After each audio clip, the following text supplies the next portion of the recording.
Welcome to TalkAboutTopeka.com. I'm Chris Schultz. On this episode, we're going to speak to the former president and CEO of Topeka Civic Theater, Miss Carole Ries. This episode is brought to you by the WWW channels and the Kitchen Witches, appearing on stage at the Break Room in downtown Topeka.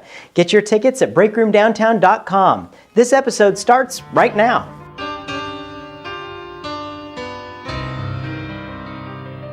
So I'm here with a living legend in theater for Topeka. Ladies and gentlemen, please welcome Miss Carole Ries. Thank you so much for joining us. You're welcome. I'm so happy to be here, Chris. Carole, you weren't originally from Topeka, but you came here. You were the past president and CEO of Topeka Civic Theater. Is that correct? That's right. I came here in August of 99. An extra decade or two. Make a decade, yeah.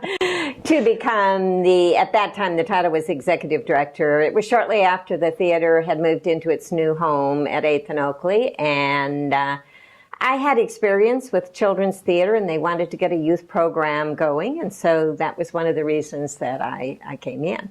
That was a big transition time, going from the warehouse over to the new building and actually having the school and the facility that you could use.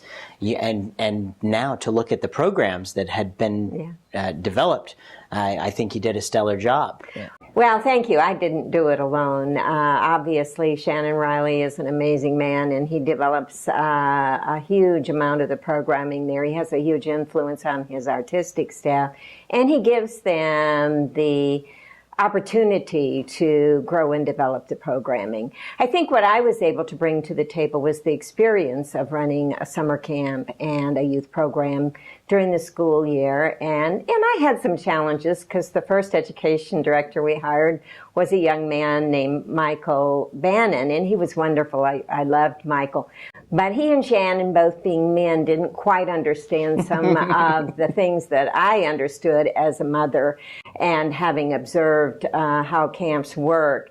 And so we had some challenges. But then when Jennifer came in a few years later, and some of the other women on staff said, hey, if you want to have a good program, you need to. So that's when changes started to happen. And it's just a hugely successful program. Right now we're in our second session of the summer camp, and it's just fabulous. And if you drop by during the day and you hear, especially summertime with the camps, and you hear the halls alive, it really is a really magical thing. I always said that it was an amazing thing here and at the Children's Theater in Fort Lauderdale where I worked, that when business people came into that theater, they would just feel the spirit of the children. It was particularly magical for me here in Topeka, though, because it was an old school building. And to have it come back alive with children and to see those kids have the opportunities that they have on the stage and watching them grow up is just an amazing experience. What do you think that the kids get from theater camps? Well, I think that kids, whether they are, no matter who they are, where they come from, they get an opportunity to succeed. And in a short period of time, in a 3-week period, they come in, they learn some things, they get to do a show, everybody tells them how wonderful they were. So they have an arc that is very successful for them. I remember years ago there was a little boy who had been in our summer camp, and then we talked him into coming into the regular classes, and he came to me after a few weeks and he said, the teacher doesn't know how to do this. Because really and truly, the kids like to perform. And Absolutely. if they're in a class, we call it process versus the product. In a class, they're learning certain things that are very important, but they want to see the product. Sure, And absolutely. so I got a kick out of that. There's a big thing, I think, when kids get involved in theater. I know I was one of the kids that was running around at the warehouse over there before they had the formal programs. And I think that there's a good thing. It builds confidence. It teaches kids to work together in a team. I mean, in my experience, I went on to get a theater degree, and then I used a theater degree to start a business. And I think that it kind of gave me a different perspective, a different edge. Yeah. And there's so many things that you can do with it, and so many different kinds of people involved in theater, that the sense of family. I mean, you've got such a a wide range of people. It really is a magical thing. That's one of the best things about theater. There aren't a lot of places that give us an opportunity to mingle with all races, classes, economic backgrounds. You don't know when you're cast in a large play like Sound of Music right now at Topeka Civic Theater.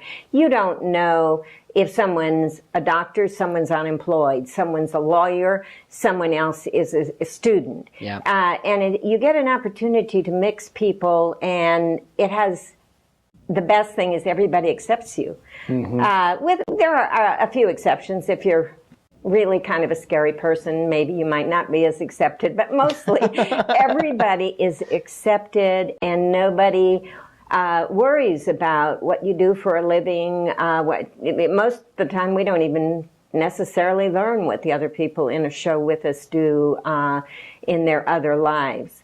So that's really one of the best things that I think about community theater. It isn't true of theater on all levels, because obviously people who are working at it as a profession, it's not the same as someone who has a day job and comes and does theater for the love of it. Certainly, absolutely. It's just I know that the gifts that were given to me from it were amazing, and it's kind of what we did with the break room, which I have to mention, coming up here very soon, you're going to be working with Karen Hastings to put something together down there. Tell us a little bit about the show you're working on. Well, the show is called The Kitchen Witches, and Karen and I play two women who had been best friends all the way through school growing up. And then in high school, they have a falling out because of a man, of course, or a boy, but he was at the time. And now they've hated each other for the last 40 years, and each of them has a cooking show on cable access television. Kind of like us. Mine has just been canceled, and hers is about to be canceled and replaced by something really boring like knitting or macrame. And so I come down and visit her show just to kind of mess her up. And the show is one of the funniest things I've ever worked on. And Karen and I have a fairly long history of working together, and we love working with each other because we know each other so well now that we really can play the comedy. And it's just a delight to get a chance to do this show with her because of that fact that we feel so comfortable with each other. I've seen a couple of rehearsals, and you guys are you're naturals. You're absolutely naturals, and you're putting two naturals together, and it's just a completely natural show, and it's naturally hilarious is probably the way to put it. It's very believable, but it's a very, very funny script. We have some of the best lines that you could ever imagine. It was written by a woman named Carole Smith, and she's from Canada. So we've changed a few references to make them local, and therefore funnier to local people. But it's a delight to get such a good script and have so much to work with. Absolutely. And it's happening through the month of August? Yes, we open in mid-August, August 17th, and we go into the first couple of days of September. So it'll be 3 weekends, and we've got Fridays and Saturday nights with dinner shows, and believe me, the shows at the break room, or the dinners at the break room, are wonderful. They are really a delight. And then we have a couple of shows that we're going to do with drinks and desserts. And that'll be a Thursday night and a Sunday afternoon. It's the longest run of a show we've done at the Break Room. We're really excited to have you guys. I know the last time you guys did do the show previously, a while back, and it was a complete sellout. Yes. So it's not a thing to wait to get your tickets. That is true. We were adding seats like crazy, trying to get people in. And the break room is small, so we can't add seats. It is a completely different experience. Even if you saw you guys do it a while back, it's going to be a completely different experience. You'll definitely want to come down and check it out. That is true. I'm trying to let everybody know who has seen it before or seen our previous production of Lemonade, which we had great fun with and took to a national festival. And you and Karen were both in that. Yes, but Karen and I, and Karen was nominated for Best Actress in that production at the national festival. So that was pretty amazing. Oh, very good, very good. Well, folks, you heard it here first. We're going to be doing Kitchen Witches down at the break room, so be sure to go check it out. That's Carole Ries. Carole, I can't let you go until we do our lightning round, the notorious lightning round right here. I'm going to put 60 seconds on the clock and ask you a bunch of silly questions, All right. We'll see what comes out. Oh, Lord. All right, 60 seconds, and go. Who's your favorite celebrity? Roger Rees. Nobody knows him but me, but he played Nicholas Nickleby. Okay, and what was he in? On Broadway. Oh, very good. All right. All right, if Hollywood made a movie about your life, who would you want to play the leading role? Oh, my goodness. Sybil Shepherd. Good one. That's a good one. I can see it. What was your favorite TV show when you were a kid? Dick Van Dyke. All right, very good. Do you prefer to be indoors or outdoors? I love being outdoors in the garden. But when it's 105 degrees, probably. I pretty much stay indoors, but Yeah. my air conditioning isn't working too good. Oh so- no, outdoors it is. What's your favorite tourist attraction in Topeka?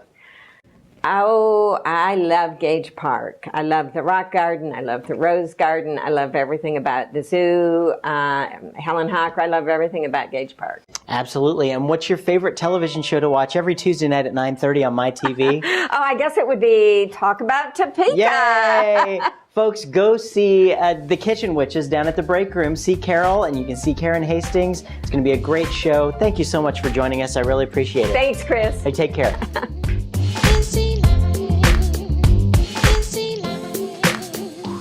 Thanks for tuning into this episode of TalkAboutTopeka.com. I'm Chris Schultz.